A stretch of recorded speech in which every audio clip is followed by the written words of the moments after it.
belajar dari Taiwan. Apa yang pemerintah Taiwan lakukan sehingga Taiwan itu bisa menekan pandemik yang sampai saat ini 14 Maret 2020 masih hanya 53 korban virus corona dan hanya 1 lapor kematian.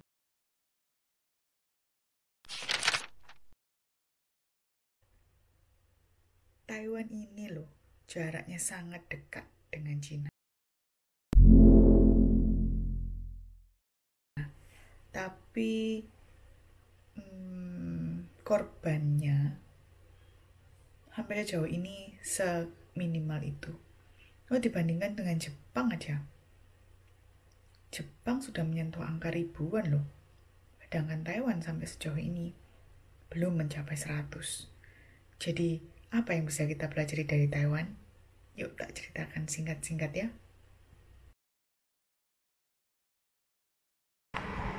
Halo teman, pagi ini aku ada di area sekitar kampus.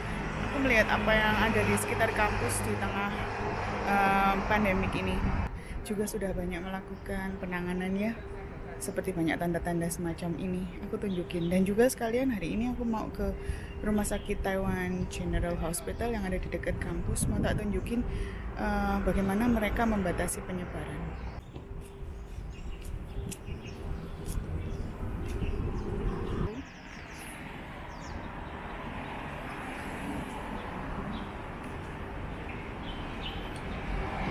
Dan rumah sakit tempat kampus ini berafiliasi cukup dekat. Aku biasanya jalan kurang dari 10 menit sudah sampai. Let's check it out.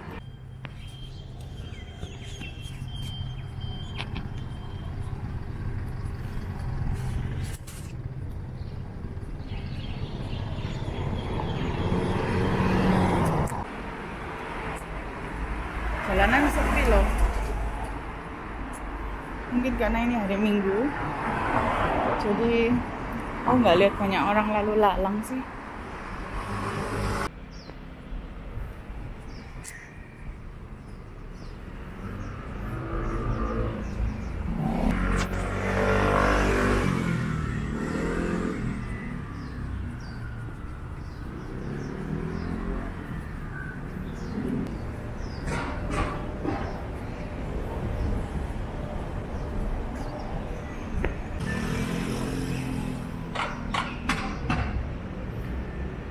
Ini kantor polisi.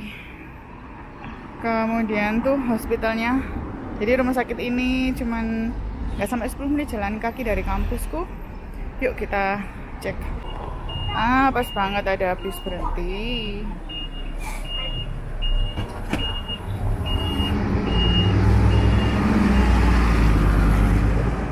Halte bus selalu ada di sisi kanan dan kiri jalan.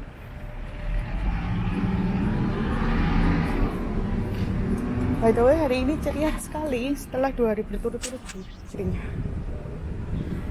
Setelah biasanya aku masuk lewat jalur ini.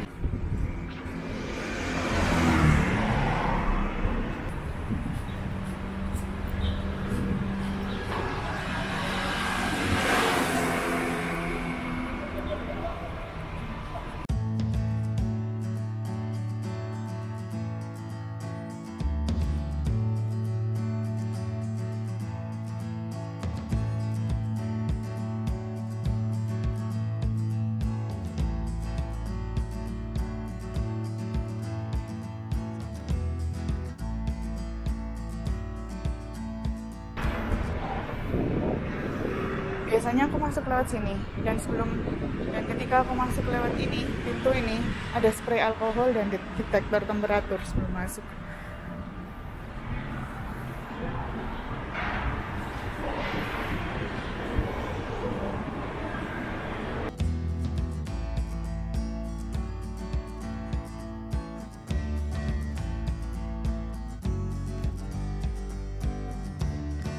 Sentralisasi lewat satu pintu aja untuk mengamankan kondisi.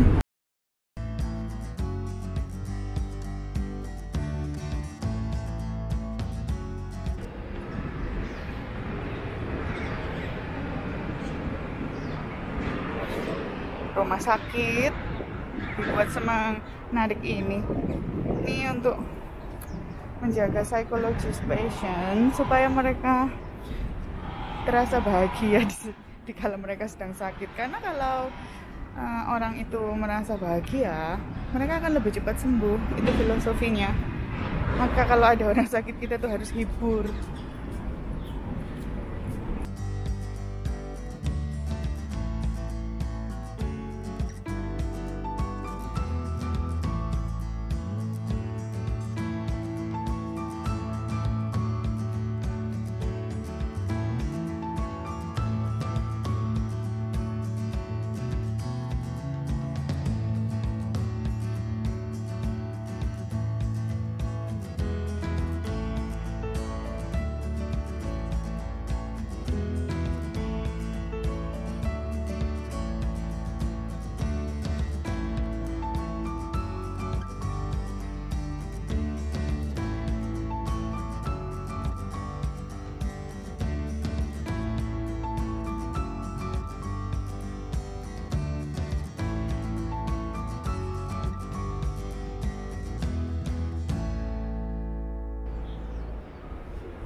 Bagian dari rumah sakit building.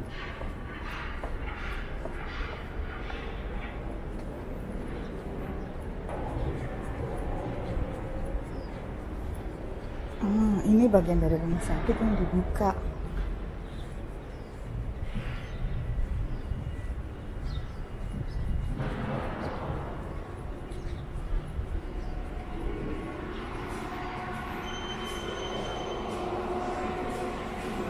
Inilah untuk layanan parkir.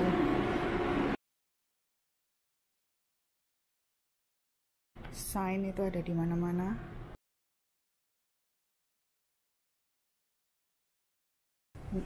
Underground-nya rumah sakit.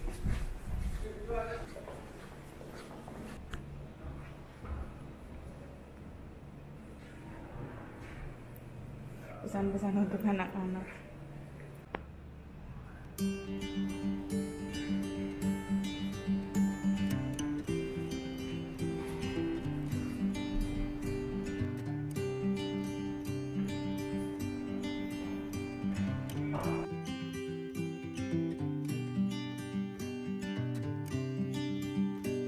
Di lorong gedung kaca.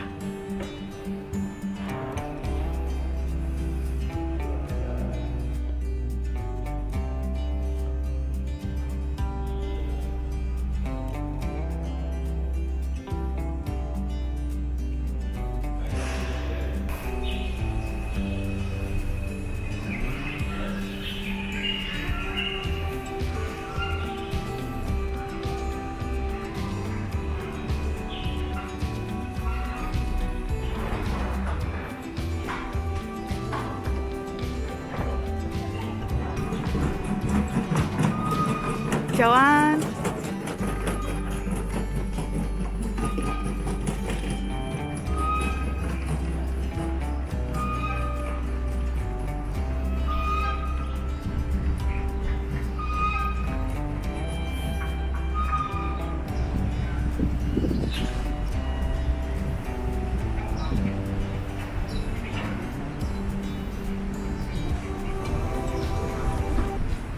Itu yang aku sukai dari Taiwan. Sistem pembuangan sampahnya terpisah. Ada sampah kertas sendiri, ada sampah plastik, ada sampah limbah makanan, kemudian sampah baterai disendirikan. Dan kalau misalkan kita sebagai warga Taiwan tidak mematuhi aturan pemisahan sampah, kita bisa kena denda.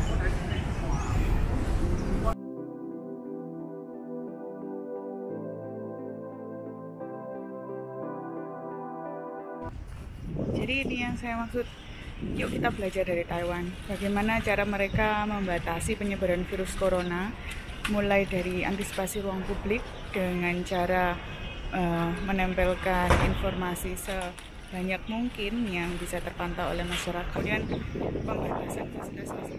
Yang unik pula sistem transportasi di Taiwan. Beberapa minggu yang lalu ada kasus terjangkitnya pasien corona ketiga dua, yaitu caregiver Indonesia yang tertular dari majikannya. Sebelum sempat terdeteksi, caregiver itu jalan-jalan dan mereka bisa mendeteksi kemana aja caregiver itu jalan. Jadi mulai dari area Taiwan utara, tengah sampai ke selatan itu terdeteksi.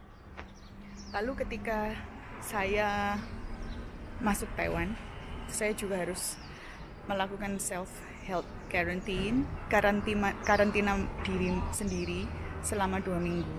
Jadi diimbau saya tidak keluar rumah atau saya menggunakan masker ketika saya harus menghadiri tempat-tempat umum. Oke, saya nggak mau panjang-panjang lagi. Intinya ya itu yang mau saya sampaikan adalah Taiwan cukup ketat mengkarantina penderita atau calon orang-orang yang memiliki potensi terserang infeksi karena pulang dari tempat lain dan masuk ke Taiwan. Mereka cukup ketat untuk mengkarantina. Dan untuk yang transit masuk Taiwan, transit dari Hong Kong, Macau, China saat itu harus home quarantine 2 minggu, nggak boleh keluar rumah, nggak boleh kerja, harus home quarantine minimal 2 minggu dan melaporkan temperatur tubuh sehari 2 kali. Kemudian makan pun itu harus diatur oleh orang-orang terdekatnya, jadi nggak boleh keluar rumah sekalipun, harus tetap di rumah. Walaupun sehat atau apalagi kalau terserang ya, sehat pun harus home quarantine selama 2 minggu. Di kampus untuk mahasiswa yang akan ujian sidang skripsi, ujian sidangnya loh divideokan. Jadi mereka yang akan ujian sidang harus melakukan presentasi lewat video. Mereka harus membuat video 8-10 menit, kemudian dikirim ke komite dan penilaiannya nanti berdasarkan video itu, isi video dan isi tesis yang mereka tulis.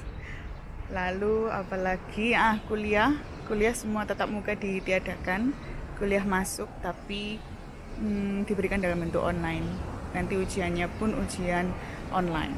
Kalau untuk di fasilitas publik, ini tadi mereka menutup beberapa layanan publik yang memungkinkan masyarakat untuk berkumpul, sebisa mungkin dikurangi kumpul-kumpul. Dan macam ibadah gereja tertentu sudah tidak melakukan ibadah dulu sejak 3 minggu ini.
Oke, sekian dulu liputan hari ini.